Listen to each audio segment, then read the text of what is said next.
to understand how big of a shift it was, Nick, in the first half, Arizona State averaged 1.31 points per possession. And for those of you who don't follow points per possession or whatever, that's better than the number one offense in the country. And so that was the level that Arizona State was scoring at in the first half. In the second half, 0.382 points per possession. Nick, the worst offense in the country, still averages better than 0.8 points per possession. So Kansas literally went from having the worst defense in the country to having the far and away the best defense in the country in two different halves of the same game. Thanks for listening to KC Sports Network, proudly presented by Emprise Bank. If you're thinking about starting a business or know someone who is, check out Emprise Bank's SBA loans. It's always good to know your options, and they can be your partner in possible. Paid all who enter, and beware of this podcast. That's right, this is a paid podcast on the Kansas City Sports Network. I'm Nick Springer. I'm here with Kevin Flaherty. We're brought to you by Emprise Bank, your partner in all things possible, member FDIC. Be sure to check them out, as well as they are a great sponsor of our show here and of Kansas City Sports Network as a whole. As a reminder, if you are listening on audio platforms on Apple Podcasts or Spotify, be sure to subscribe. Be sure to drop a 5-star rating and review. That helps us grow the channel here. And if you're watching us on our YouTube channel, like Kansas Jayhawks KCSN, drop a comment, share your thoughts, and also you can like the video and subscribe over there as well as we approach 500 subscribers on our YouTube channel. So thanks so much for tuning in, subscribing wherever you are getting our content as we continue on through basketball season here and also with plenty of more off-season football stuff as well. And all things happening around KU here on the paid podcast and on KCSN. Okay, Kevin, Kansas at home against Arizona State. The first half after the game against UCF, you were thinking, okay, Kansas is back on track. Everything's fine. First half was a bit sluggish. Things were not looking great for KU in the first half. They struggled a bit. They got off to a hot start, then let Arizona State get back in it. Then Arizona State ends up leading at the half. There was that 3-point play foul at the end of the half by DeJuan Harris.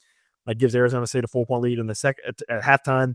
And then the second half happened. And it was just a complete train wreck from Arizona State's perspective. Kansas goes on to win by 19. Kansas is now 2-1 in conference play, heading into a 2-game road stretch coming up, which we'll get into here later on in the show. But first off, your initial reactions to Kansas avoiding losing back-to-back home games, by the way, since like 1989 or whatever. So what's your takeaway so far from where KU was at after this winning against Arizona State? What was the interview with the Texas high school football player where he said they had us in the first half? Not gonna lie, it was interesting because I saw people talking about after the first half, like, man, this team is having trouble, getting up for the start of games, and quite frankly, Nick, that wasn't actually an issue in this one. Kansas got up and came out with a lot of energy. You had the early DeJuan Harris steal on an inbounds. I thought that they were playing well, but they kind of got up, and I don't know if to say that they relaxed is the right term or whatever, but the focus maybe waned a little bit, and Arizona State was able to come back. It was kind of a back and forth first half for a lot of it. Arizona State winds up going into the half up 6 points, and then I don't know what happened at halftime. If Bill Self detonated the locker room, if he just said, hey, guys, try a little harder, or what the deal is. But the second half, the energy completely flipped. And I do think there's something to be said for Arizona State not being a very deep team. In addition, one of their best players was in foul trouble, so that rotation maybe even tightened up a little bit more. And so to ask Arizona State to be first to every loose ball for 40 minutes after they had been first to every loose ball kind of in the first half might have been too much. But Kansas's energy, I think, also really improved. And I think a big part of it, and the thing that we're probably going to want to talk quite a bit about, was the play of Shaq Moore. And we've talked on this show, I think we even got comments and some people saying, why are you guys talking so much about Shaq Moore, when he's hurt and everything? This is why, because I think that his defense was always going to make him a guy that Bill Self found it very easy to attach to. I think I tweeted out last night, he's already in the trademarked Bill Self circle of trust.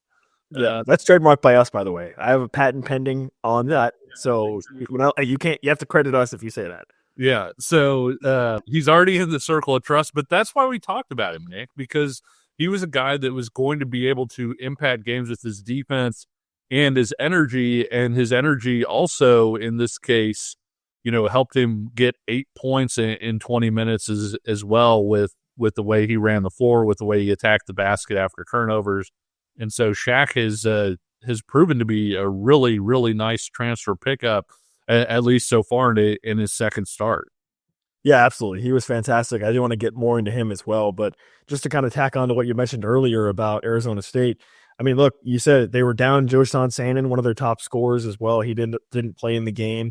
They only played 7 guys in the whole game, so they had a really short rotation, and I think in the second half it really caught up to them, in combination with Kansas really picking it up in the second half and going on sort of that patented Allen Fieldhouse run basically in the second half that pretty much lasted the entire second half. I mean, they outscored Arizona State by 20 points for the majority of the second half. So. But yeah, Shaq Moore was a huge part of that, right? He was a critical piece of this game for Kansas. Probably the biggest takeaway of the game for me was the way Shaq Moore played and the way he fit into the lineup for Kansas. He was outstanding, as you said. Ends up playing 21 minutes. And again, this is kind of what we talked about with Shaq Moore, right? He's the type of guy where on the box score, he's not going to be putting up gaudy numbers, right? You're not going to see him with Zeke Mayo type numbers scoring 16, 18, 20 points a game. But his defense is incredible, right? I mean, there was even a play in the first half where I thought he played picture-perfect defense and Arizona State made a shot over him, and it was like, oh, man, that was great defense, but they still scored. But yeah, he was phenomenal. You think about that stretch in the second half where he has that steal off the press that leads to a dunk immediately, and it makes a great play there. So he was really, really good. And to your point, it's obvious to see why Bill Self would like a guy like that, right? Because Shaq Moore, to me, is the perfect combo with DeJuan Harris, because we talk about it, right? For DeJuan Harris to be most effective, he needs to be playing, sort of around 30 or under 30 minutes per game. And Shaq Moore is a guy that can allow you to do that. He can allow DeJuan Harris to have a little bit lower minutes per game to where he can play at the level he wants to play at. And then there's no drop off if you have Shaq Moore on the floor as well at the same time. And obviously they started together and ended up playing a lot together in this particular game also. So yeah, Shaq Moore was by far my biggest takeaway. The other guy I wanted to talk about, unless you had any other thoughts on Shaq Moore real quick. Just in general, real quick, I think Shaq Moore really spurred that defensive effort, and to understand how big of a shift it was, Nick. In the first half, Arizona State averaged 1.31 points per possession, and for those of you who don't follow points per possession or whatever, that's better than the number one offense in the country. And so that was the level that Arizona State was scoring at in the first half.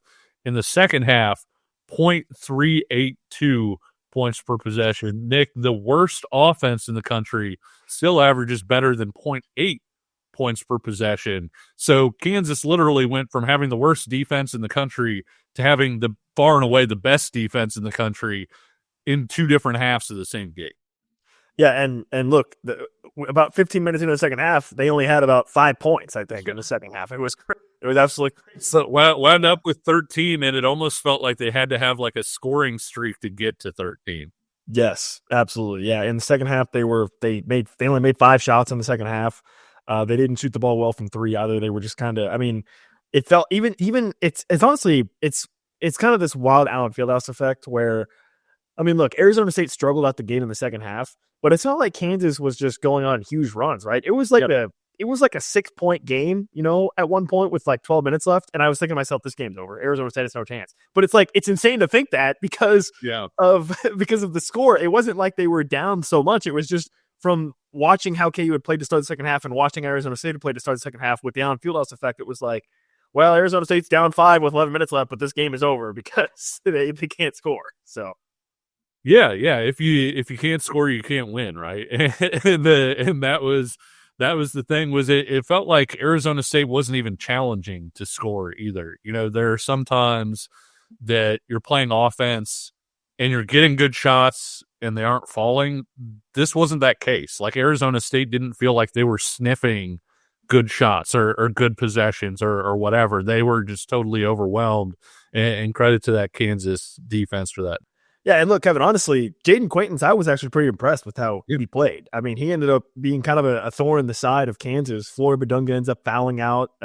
Quaintance ended up with 11 rebounds, made a couple nice plays for Arizona State. So overall, I was actually pretty impressed with him individually. But Arizona State just didn't have the firepower in the second half really to keep up with Kansas at all. And Kansas turned up their intensity on defense as well and ends up getting the big win. It's obvious that Zeke Mayo is very comfortable playing at Allen Fieldhouse. He has another huge game, 23 points for Kansas. Phenomenal. 5 of 8 from 3. He really got hot late, actually, in the game. Yeah. Is when he hit a couple of those threes, which was nice to see. Hunter Dickinson does his usual thing, 15 points with 12 rebounds. I mentioned Floyd Badunga ended up kind of taking a back seat in this game due to foul trouble, really. Only ends up playing 14 points and fouled out of the game for him. And then there is one other guy. Well, actually, two other guys. There's two other guys that I think we really need to talk about a bit more here. Well, let's do that after a quick break. But of course, we've got to tell you about our friends over at Home Field Apparel. You can shop Home Field Apparel, over 40 plus Kansas items and over 130 other schools you can find over at homefieldapparel.com. Shirts, jackets, sweatshirts, joggers, which, those are some of my favorites. You can find it all over at homefieldapparel.com. And if you're a first-time shopper, you can use promo code PAYHEED24 for 15% off your first order. That's PAYHEED24. If you forget the code, it says it right here over the top of if you're watching on YouTube, it says right there. There you go. Just slap L24 on there and you're good. So head over there and support Home Field Apparel as they support us here on the show. And more Kansas basketball talk is coming up next. Looking for tickets for your next event? Tickets for Less is your number one source. Save big on every purchase when you use promo code KCSN at ticketsforless.com. This is the Paid Podcast on the Kansas City Sports Network. I'm Nick Springer here with Kevin Flaherty. We're brought to you by Emprise Bank, your partner in all things possible. Member FDIC. If you are listening on the audio side on Apple, Spotify, or wherever you get your podcasts, be sure to subscribe to the channel so that you know when new episodes drop, and also leave a 5-star rating and review. If you're watching us on our YouTube channel, you can drop a comment on the video and also like and subscribe to the channel over there, Kansas Jayhawks KCSN. Close to 500 subscribers over there as well. You get some access to some exclusive video content over there on our YouTube channel as well. So, okay, Kevin, I think there's two other players that I really wanted to dive into here a little bit more in depth. And that's two other transfers, right? We talked about Shaq Moore and Zeke Mayo, two guys that really performed well in this particular game against Arizona State. Two other guys that have had a little bit more of a bumpy road through their KU careers thus far via the transfer portal, Rylan Griffin and AJ Storr. For one of those guys, it feels like maybe a corner is starting to be turned. And for another guy, it's been more struggles. Let's start with Rylan Griffin, who in this game really seemed to look, I don't know, maybe the most comfortable we've seen him look all season, I want to say, in this particular game for Kansas. He ends up playing 19 minutes, goes 4 of 9 from the floor, only 1 of 4 from 3, but scores 9 points, was hustling on defense. And again, just from the bird's eye view, it looked like maybe this was his most comfortable game as a member of the Jayhawks. Yeah, I think so. I think he's getting to a point where his impact on the court is not just necessitated by his shooting, right? Or his outside shooting in particular. And that was always going to be the key for both he and AJ Storr. And it was going to be, hey, we know these guys can hit shots. What are they going to be able to bring when they aren't making shots, when they aren't taking shots in some cases, because the ball doesn't always find you in positions to take shots. With Rylan Griffin, I think it was maybe less a little bit of that and maybe more shot selection. There were some times this year where he took maybe some ill-advised shots early in the shot clock where you said, hey, that's a bad possession. You can't have that. But Griffin was always a guy that, he defends well. He's got a motor on that end. He's a better athlete than you think, and a much better, I think, vertical athlete than you would give him credit for. But the whole thing is sort of starting to come together for him. The play last night that, I think I'll remember, it was kind of funny, Nick. We were both obviously at KU Basketball Media Day, and we kind of split the room in half, and Rylan Griffin was one of the guys on my half, and so I had a chance to to talk to him. And one of the things I asked him, what are you working on? He's like, I'm an awful passer. He was just kind of like, I'm not very good at it. And he actually, kind of talked about Flory, and part of the reason he liked him was he was like, I can throw a really bad pass and Flory's going to make me look good. The play of the night, I thought, from Rylan Griffin last night was the pass to Hunter Dickinson when he got, kind of in the lane, turned the corner, and then made that pass. Nick, I don't know that he makes that pass a month or so ago. And so I do think he's starting to find openings. He's starting to kind of find his way within the offense. The defense had been there. And Nick, I thought the other interesting thing about it, we talk all the time on this show, don't worry about who starts, think about who closes. And obviously at the very end of the game, it wasn't close, but over that period where it could have gotten maybe a little bit dicey or where you were looking for somebody to kind of close things out, the lineup was DeJuan Harris, Zeke Mayo, Rylan Griffin, Flory Badunga, and Hunter Dickinson. And I thought that was kind of interesting. After Flory fouled out, you had KJ come back in. But for as good as Shaq Moore was, and he was terrific and a great energy guy, I did think it was interesting that Rylan Griffin was on the court for so many sort of key moments in that second half. Yeah, it almost makes you think that at this stage, if Rylan Griffin is playing the way he plays, he's probably a guy that needs to be on the floor if you're going to be looking at putting together, quote unquote, like best Kansas lineup, right? Like he probably slides in there into that lineup, right, to a certain extent. So, yeah, it was great to see him, feel more comfortable, I think. And I think something you mentioned earlier about Rylan Griffin is it really seemed like early on, even into conference play, Rylan maybe felt the pressure of I need to score to be on the floor. Yeah. And I think from Bill Self's perspective, if you ask him, he would say the complete opposite. He would say scoring is the last thing you need to worry about when you're on the floor, right? Like do everything else and the scoring will come to you. And it seems like maybe Rylan Griffin has started to figure that out. I'm sure Bill Self is probably talking about that and so on and so forth. And it seems like he's starting to understand that a little bit better, which is great to see, right? And really kind of got me thinking, we're sitting here in January. Every year, the same thing happens where inevitably by late February, early March, Bill Self is going to shorten his rotation to 7 or 8 guys. And it feels like maybe that 7 or 8 has already kind of been established almost at this point, even at this stage of the season, right? I mean, you're going to have DeJuan, you're going to have Hunter, you're going to have KJ, those 3. Flory Badunga's in there, Zeke Mayo, obviously, that's 5. And then you have Rylan Griffin, David Coit as your other 2, and then I'm missing somebody. Who am I missing? KJ. Yeah, KJ. Yeah, so that's probably your 8 guys, right? And then obviously that leaves. If you notice, there was one particular name that I did not say, then that's AJ Storr. Yeah, and he had a particularly tough game last night against Arizona State. Only ends up playing 3 minutes, but those 3 minutes were eventful, about as bad as you could get, unfortunately. And you feel bad for him because you want to see him succeed. And we talked about in the preseason that he could end up being a guy that elevates Kansas in the postseason. But it just feels like right now he's very much struggling. How do you read AJ Storr? Do you think he can get out of it? Do you think he can end up becoming a guy who Kansas can rely on? And is it too little too late at this point? We're already into January at the start of conference play. Does he have time at this point still to, you think, sort of figure that out? He can, and there's time, but that time is starting to tick down. And we've seen guys in the past, Nick.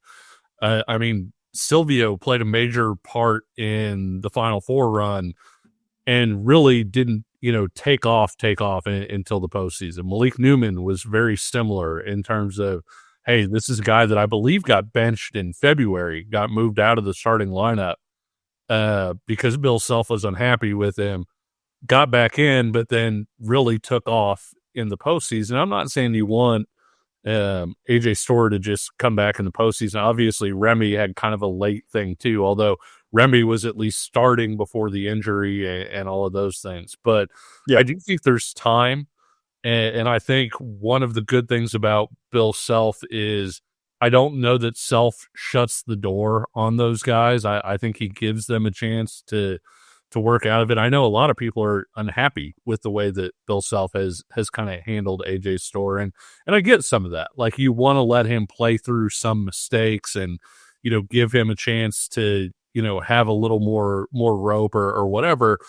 But you can't give him more rope when he plays like he did against Arizona State, where you have multiple defensive busts, multiple turnovers in 3 minutes, and you can't do that. A mistake, you know, you throw the ball out of bounds once, like, fine, don't pull him for that. But when you're having that many mistakes and it's obvious, like, hey, the focus just isn't here, it's a close game that we're losing at this point.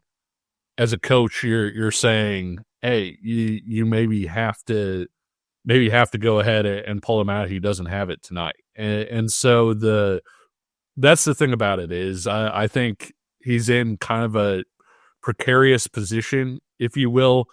I do think there's time. I do wonder a little bit too, Nick, as Shaq Moore continues to get more comfortable. If you saw AJ Storr take off and become the AJ Storr that everybody thought he could be, maybe he replaces David Coit in that rotation that you're talking about. I think there's a spot for AJ if the right AJ shows up. And a big part of that reason why, Nick, is we've talked about it on the show before, but this Kansas team really struggles getting to the free throw line. And I think that's a weakness that, at least theoretically, AJ Storr can help shore up with the way that when he's on and the way that he drives to the basket. I think it's something that an area that he can really help. The issue is he's going to have to do the other things right in order to get the opportunity to do that. He's going to have to do well off the ball. He's going to have to rebound better than he's been rebounding.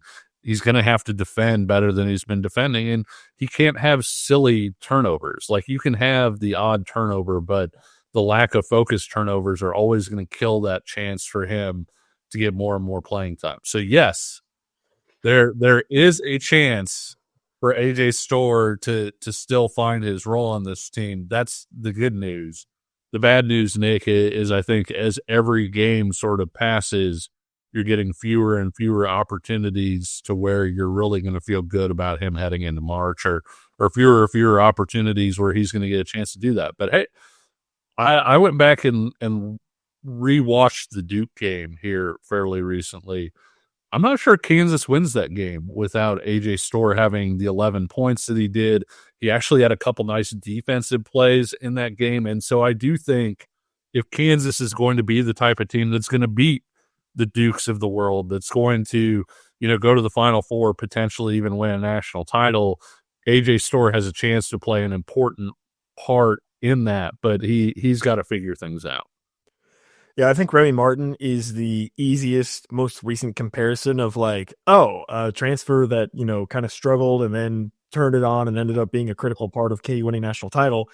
Couple differences. Number one, you mentioned it, Remy Martin had already sort of started to establish himself. And then two, obviously he dealt with an injury, right? So that prevented him from, you know, this situation is more just AJ Storr, you know, struggling for X, Y, and Z reasons, not due to injury or anything like that. He's just really having a hard time. So, you know, we'll see what he can do. And if he can sort of start to turn that corner, I think I agree with you on a lot of the points he made. You know, time is running out for him. And similarly to the Ryland Griffin discussion, like for AJ Storr, yeah, it just comes down to doing the other things, right? Like, I think with Bill Self, he is the type of coach that is like, hey, look, scoring and that stuff, that will come naturally if you are doing everything else at a high level, right? If you are rebounding, playing defense, if you're playing, you know, team basketball, passing, whatever, like the scoring will come naturally off of that. And I think with Ryland Griffin, especially, who started to figure it out, and maybe with AJ Storr too, like, you're so worried about that aspect of feeling like you need to contribute, you know, in the box score, that you're not doing the other stuff that what Bill Self really values. And then on top of that, in this particular game against Arizona State, you know, I think it's easy to make the argument of, hey, you know, get a guy out there so he can play and get comfortable, you know, sort of like from a big picture perspective of like, hey, the more you play him, hopefully the more he'll get comfortable and so on and so forth, and then he'll be able to be better in the future. But I don't think there's any coach. I'd be hard pressed to find another coach that, loves to win more than Bill Self. Okay. Yeah. And on a micro scale in the game, Bill Self is trying to win every game he's coaching. Okay. So he's not going to say, oh, I have to play AJ Storr 15 minutes this game so that maybe he'll be more comfortable in February. No, he's saying, by God, we got to win this game tonight. Yep. And if AJ Storr is turning the ball over and is not comfortable and is making mistakes on both ends of the floor, he ain't going to play, period. So that's what it comes down to, truly, I think. So he's got to he had some positive moments against UCF. Sure. He played 15 minutes. Yeah. And he did not play well against Arizona State, and he played it's not rocket science. As much as everybody, I think all of us see hey, it would be great if AJ Storr were fantastic in March. Bill Self sees that too. But at some point, you got to help yourself, right? And when AJ Storr is playing the way he did against UCF, he's going to get more minutes. And when he comes out and immediately struggles the way that he did against Arizona State in a game that, again, Kansas was losing and not playing well, you're not going to get as many minutes. And so it's really going to be up to AJ Storr to sort of decide how many minutes he's going to play. And I will say also, I think there's a stark difference between a guy not playing well, but still, doing the things, still showing effort, energy, all that stuff, like body language. I think and that type of stuff really plays into it, right? I think everyone would probably jump to, well, KJ Adams sucks and he still plays, and it's like, okay, well, yes, there have been some games, particularly the West Virginia game, where KJ Adams was not as good, but he was still an energy guy. He was still showing those things, and I don't know that AJ Storr has shown that as much. And obviously, there's a trust factor. I mean, we've talked about it. The Bill Self trust is a real thing. I think to a certain extent, if you are in it versus if you are out, you're going to have more opportunities one way or the other. So. Also, KJ, 16 rebounds over his last two games. For a guy that hasn't always rebounded the best, I think his effort level, and especially we've seen it on the offensive glass, I feel like he's created some extra possessions. You think of the big 3-pointer that Rylan Griffin hit yesterday that came at kind of a little bit of a key moment. That was a possession kept alive by KJ Adams. And so to your point, KJ can have a game like yesterday where he scores 6 points on 6 shots, which, obviously not great, but he's got 7 rebounds. He's got 3 assists. He's playing hard, defending hard, etc. You're going to get runway if you do those things versus, if you're just missing shots, you're probably not going to get pulled. Well, and also with KJ, Kevin, one thing I noticed, this happened a couple times in the Arizona State game. He's really good at doing that sort of I guess you would call it volleyball play on the rebound, where he spikes it out to the perimeter. Yeah. Where it's it's not really a rebound because he didn't grab the ball, but it's spiking it out to DeJuan Harris or somebody on the in the NBA, that's a rebound. Really? They call that a rebound? In the NBA, when you tip the ball to somebody else, they get credit for pulling it down, but you get credit for tipping it. It's not that way in college though, right? No. Yeah. So I don't know. That's something to keep in mind. I think he's, again, if you're just box score watching, maybe you might not see it as much, but I think he's still finding ways to impact as well in the game. And so, really impressive win for Kansas at home. They bounced back. They're now 2-1 in conference play. The one guy we kind of glossed over a little bit was Hunter Dickinson, 15 points, 12 rebounds for him in the game. He also had 3 blocks. But I will raise this issue again, and we touched on it, I think, for the UCF game. As great as the lineups with Hunter Dickinson and Floyd Badunga together are, Hunter Dickinson played 34 minutes against Arizona State. Yeah. That's about 7 or 8 minutes too many, I think, right? For Hunter Dickinson, because it's easy to have flashbacks to last season where guys got wore down in February and into March, right? And I think that was definitely a factor. Hunter Dickinson, I think, was playing hurt or playing not 100% at least for a majority of the second half of conference play last year. through those minutes. So I continue to be worried about that because I get it. In March, I think it should be fine for the most part. You can probably run that lineup, but it's you're gonna have a hard time doing that consistently in conference play because it would help to get Clements back too, because Zach Clements, Bill Self a few minutes here and there potentially, but Bill Self had said that Zach Clements still not back, dealing with a groin injury, I believe. So he's a guy that, to your point, like again, it sounds maybe sort of silly to frame it this way, but even like 3 or 4 minutes here, 2 or 3 minutes there, again, it makes a big difference, right? A guy averaging 33 minutes per game versus a guy averaging 28 minutes per game, multiplied over the course of the entirety of conference play, that adds up. That's a big difference. So that is something that I personally will continue to sort of keep a somewhat close eye on. I wouldn't even really call it a concern at this point, but if you want to utilize that lineup as much as maybe you want to, because it has shown now through a couple games to be a very effective lineup that frees up Flory and frees up Hunter, really, both those guys. But I do have just some, sort of it's a type moment, Kevin. I'm keeping an eye on that. Yeah, freshman big men commit fouls. Like, it's one of the truisms of college basketball. It happens. And Flory right now is committing 6.7 fouls per 40 minutes.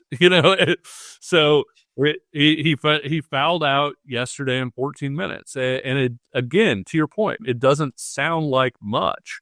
But if Flory plays 20 minutes, if he doesn't foul out in 14, and you're able to take those 6 minutes off of Hunter Dickinson where he's playing 28 minutes, you're in a much better spot, right? I mean, it sounds like a small thing, but you would love to have Flory for those extra 6 minutes, and you would love to take those 6 minutes off of Hunter Dickinson. And so that's a big thing. And to your point, like, I don't think Zach Clements would be quote unquote in the rotation necessarily in March, but a lot of times having that extra big man can be so huge. I mean, you think about the national title run in 2008, Cole Aldrich being your number 4 big guy, basically, and coming in and, giving Tyler Hansbrough all kinds of fight when the rest of your front court is in foul trouble. And so I do think there's value in having Zach Clements available to play, say, 4 minutes or 5 minutes if you need him to do so. And last night would have been a game, Nick, that I think that they could have used 4 or 5 minutes from Zach Clements. Yeah, I don't think anybody is advocating for Zach Clements to get significant minutes. Zach Clements is. Yeah, no offense to Zach Clements, right? No offense. I mean, listen, Zach Clements, in the times that he was getting in prior to being injured, he was doing really well. Like, he was actually he's taken a leap this year. Like, I really do. I think he's looking much improved this year. The physicality, I think, has been much better this year. And so I actually think, like, to your point, I think he's done a good job with his opportunities. But yeah, obviously, KU's center rotation would seem to be Hunter Dickinson, Flory Verdunga. I'm interested to see too, Nick, if KU is able to find some way to get AJ Storr operating at a higher level.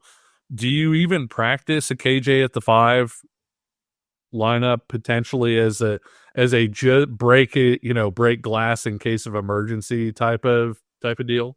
I mean, I would. Look, it's easy to forget.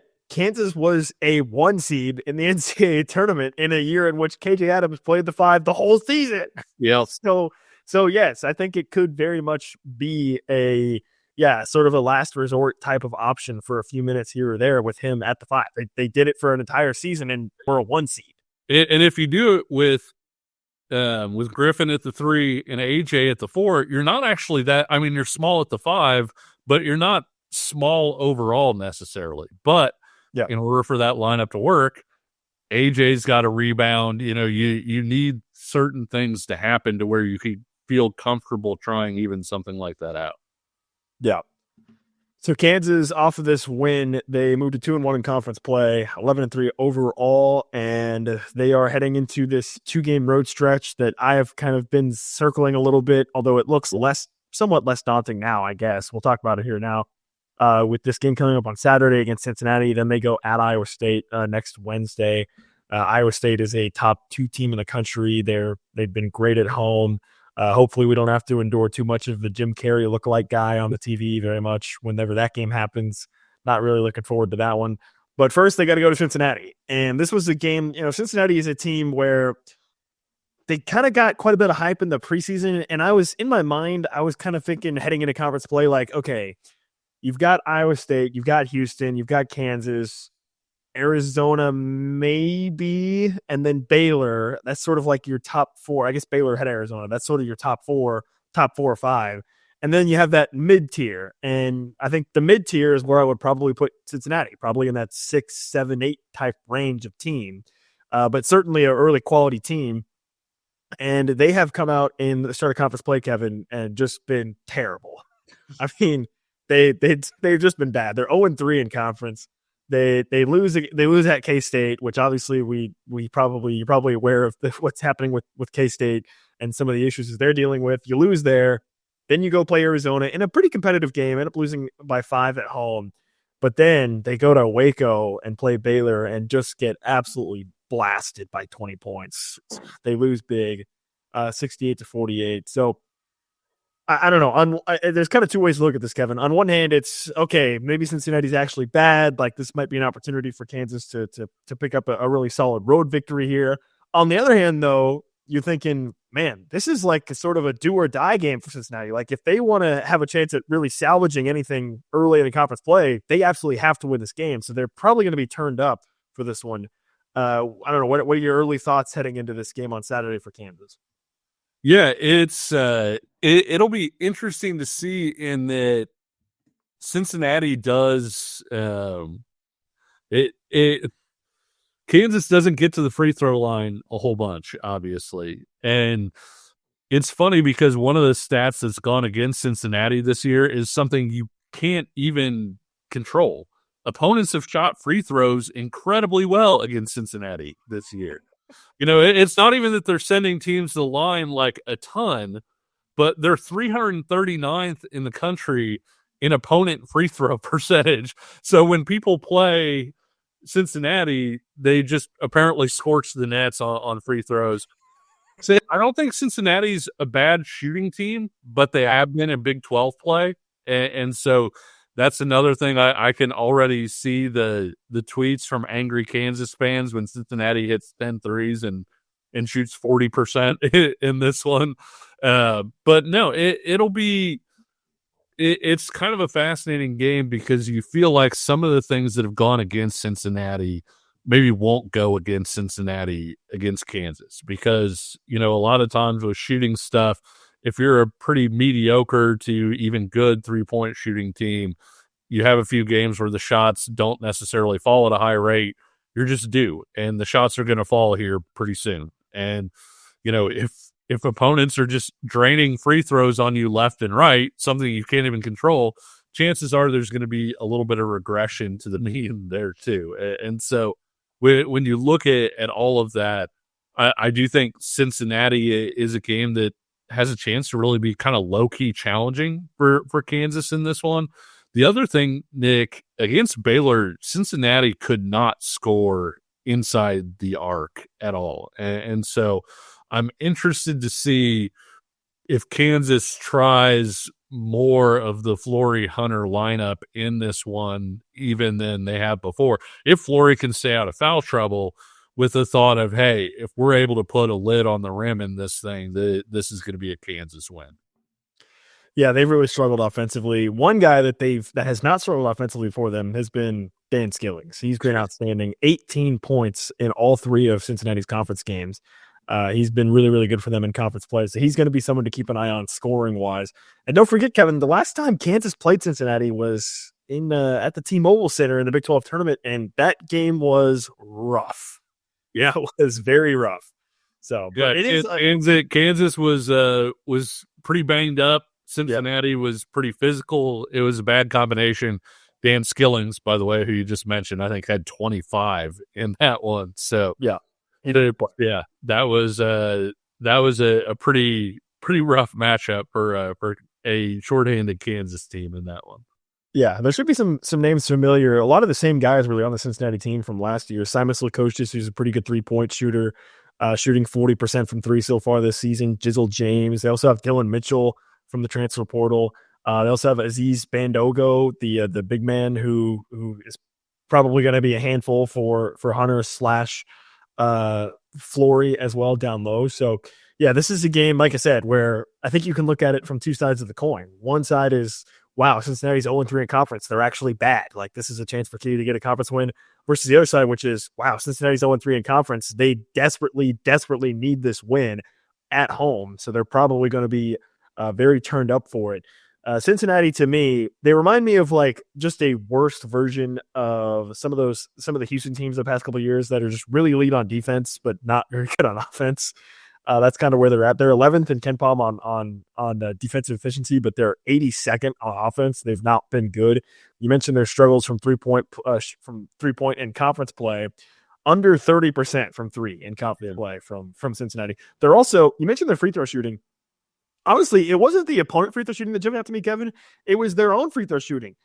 Cincinnati themselves are a terrible free throw shooting team. Yeah, well, that's the thing that jumps out. Like, it's a huge gap. It's like a 14% gap this year between like what Cincinnati is shooting at the free throw line and what their opponents are, which is just humongous. I mean, that's unbelievable. I mean, as a team, they were 6 of 12 from the line against Baylor in that loss they had in Waco. So Kansas, by the way, free throw percentage wise, is basically like plus 1%. So the gap between minus 14, it's wild. I'm not sure, but I don't want to say I've never seen it before, because I'm sure that there have been teams that have been awful free throw shooting teams that happen to have other people shoot well, but yeah, to be basically one of the nation's worst free throw shooting teams, while at the same time being one of the nation's worst teams in terms of other teams shooting free throws well against you, was pretty wild. I think too, one of the things that they aren't doing well in conference play is they're actually sending people to the free throw line, and that's something that they haven't done for most of the season. It does look like, they're one of the Big 12's worst teams right now in their first 3 games of teams going to the free throw line. It's not a season-long issue. They've actually been fairly solid at it, but over those 3 games in Big 12 play, Cincinnati's been kind of foulish on defense, and so will that bite Cincinnati in this one? Will it be another game where we come out of it saying, hey, Kansas has to get to the free throw line more? You're playing a team that's fouling a whole lot right now, and he didn't get to the free throw line a lot. That's going to be something to watch, I think, too. All right, Kevin, it's that time for a little game predictions. Give me a score prediction and player of the game. For the record, I guessed Flory as my player of the game for Arizona State, and he fouled out. So I was wrong. Did you pick Zeke Mayo, I think? I believe I picked Zeke, yeah. Yeah, he went for 23. So you were correct on your player prediction. I probably, like, as weird as it sounds, because Zeke did have 23, I probably would have rather picked Shaq, like, in terms of, like, I think Shaq self had that good point where he said Shaq was kind of the MVP, if you will, of the game, but even so, that wound up being a pretty solid pick. What are you thinking for this one? KU at Cincinnati, score prediction and player of the game. Yeah, I think this one's going to be really close, Nick. I think that this is the type of game I do think Kansas sneaks out a road win, but obviously the Jayhawks have been hit or miss on the road this year. Absolutely clocked UCF in their last road game, but prior to that, hadn't really played well, didn't play well on the road a year ago. I think Kansas wins this game maybe by like 3, maybe like 69, 66, 70, 67, somewhere in there. I don't think it's going to be super high scoring.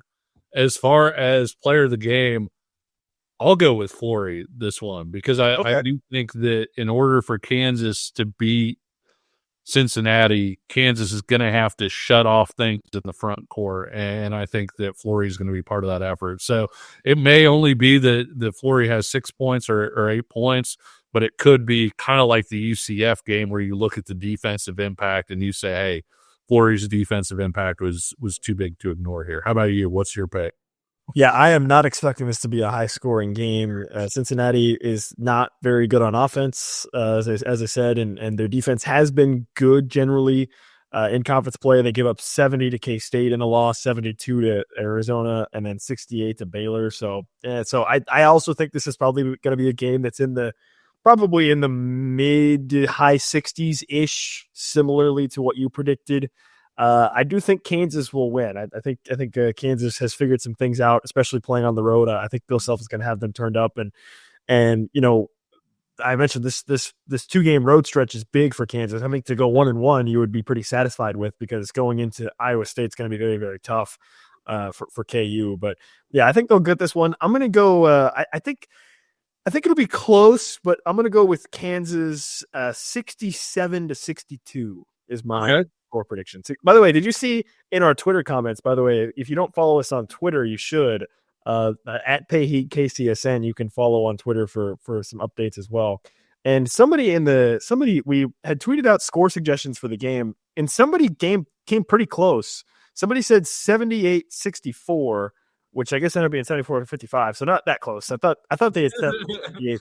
Well, in my mind, I thought they had said 78 or 78-54 or something. Yeah. Okay, well, I was a little off on that, but anyways, yes, shout out to that person for giving us a score prediction. You can follow us on Twitter at PayKCSN as well. So for my player of the game, so you went with Flory. You know what? I'll go with I'll take Shaq Moore. I think Shaq Moore will build off of what he did against. That's a good pick. That's a good pick. I think his toughness is something that's going to be really key for Kansas in some of these really tough games coming up, because I do think that, we've seen Kansas go through these stretches where the Jayhawks have struggled to do anything. You get behind the 8 ball, and I think you need to have a guy that can kind of break through that. And I think Shaq Moore is one of those guys. And I think the Cincinnati game could be the kind of scrappy kind of fight that could really thrive in. Yeah, that's exactly what I was thinking. It seems like the type of game where, his defensive intensity and physicality could be really come in handy for KU in a game like this. I mean, think about putting him on Dan Skillings and trying to shut him down. Like, that's something that could really help KU in this game, particularly against Cincinnati. So, okay, well, we both have KU moving to 3-1 in conference play before that midweek matchup against Iowa State in Ames. And then, of course, you have the Sunflower Showdown coming up on next Saturday, the 18th, which from my perspective as a Chiefs fan, you're a Chiefs fan as well, Kevin, really hoping that the Chiefs don't end up playing their divisional round game on Saturday. I'm hoping it's on Sunday, but I guess we'll have to see how that schedule works out, because that'd be pretty nice to kick back, enjoy some KU on Saturday and then Chiefs on Sunday versus having to deal with both of them on the same day. So I don't know. We'll see. I mean, obviously the scheduling gods, I don't think really care about that, but I'll tell you what, I'll get Roger Goodell on the line and I'll tell him, hey, Roger, you got a big Sunflower Showdown game at Allen Fieldhouse on Saturday. Can you make sure the Chiefs play on Sunday? And he'll say, okay, yeah, sure thing. Cause I had that kind of pull, If you offer him a subscription to Nick Palm, I'm sure that Oh yes. Yeah. You've got that negotiating chip. That's true. I'll tell him, hey, look, man, we can aggregate Nick Palm onto the NFL. It's great. PFF who, Nick Palm, way better, right? You can get rid of all that.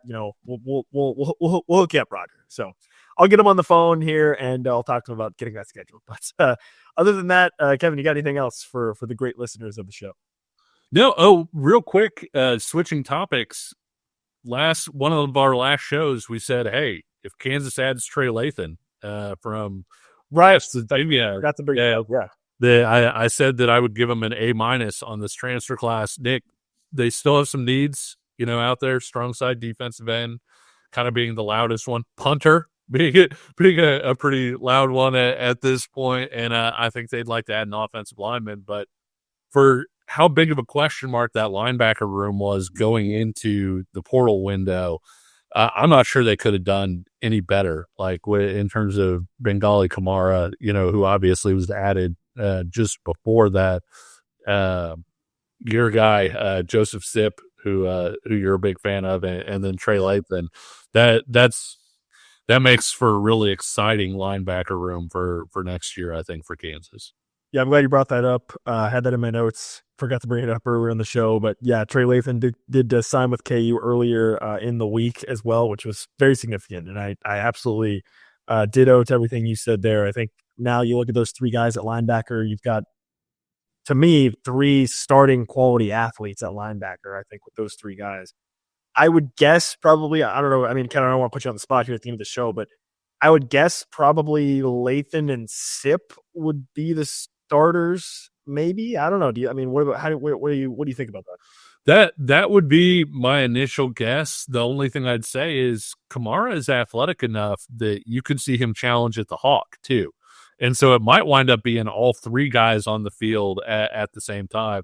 The great thing about Lathan, Nick, is that he played both Mike and, on the outside at West Virginia. And he was the guy that got the dot and could communicate with the defense. And so when you look at that sort of trio, I think each of those three guys could wind up playing starter type snaps, because I think when you're playing two linebackers, Lathan can play either spot. And so when Sip is out of the game, you could have Lathan in the middle next to Kamara. When Kamara's out of the game, you could have Sip next to Lathan. And so I think it fits together really well. And I do think Kamara is a guy that has a chance to push Jason Gilliam for some of those Hawk snaps. John Kamara, can he make a leap over this offseason to potentially put his name in at that position as well? And so I really like that group. I do think Lathan, if he doesn't start, he's going to play starter type snaps. And so I do think he's a guy that has a great chance to start, though. I think I said this on our show. I think that he was probably my favorite transfer get. I said then he would have been my favorite transfer get. And so I think he would probably be my number one favorite guy in this class. And I think he's got a chance to be really good. The other thing, Nick, with Lathan real quick is Lathan has 2 years. And so, not just potentially having him for this year, but also having a guy who could come back. I think he's got potential, all Big 12 potential, maybe in 2026. And so, you have a pretty good group of linebackers there at this point, both with immediate guys and also with some guys that could maybe hear their names a little bit more the next year as well. Yeah, and to me, that's been one of the biggest keys, I think, in this transfer portal class is that balancing act of 2025 while also getting some guys that you think should be down the line. And for that reason, I think Lathan, to your point, if he's not maybe the top sort of pick of the class, he's got to be in the top handful of guys, I think, of this class that could both make an impact in 2025 and beyond potentially as well, like you said. So, that's a quick little spiel on Trey Lathan committing to KU. We'll probably do a little more transfer portal roundup at some point here coming in the next couple of weeks or so, just sort of like a big overhaul or big overview, I guess, of sort of where KU's at. Of course, then, look, spring ball is coming up also. Right around the corner. Yeah, and I know we're excited about that as well. So we'll be talking plenty more of that. Of course, plenty more KU basketball as well throughout the rest of this winter and spring. That about does it for this edition of the Paid Podcast. Stay warm out there in the Kansas City area. As we continue to try to get rid of all the snow that we got. If you're in that area, so be sure to stay warm, stay safe out there. And until then, he's Kevin Flaherty. I'm Nick Springer, and we'll talk to you again soon. See ya.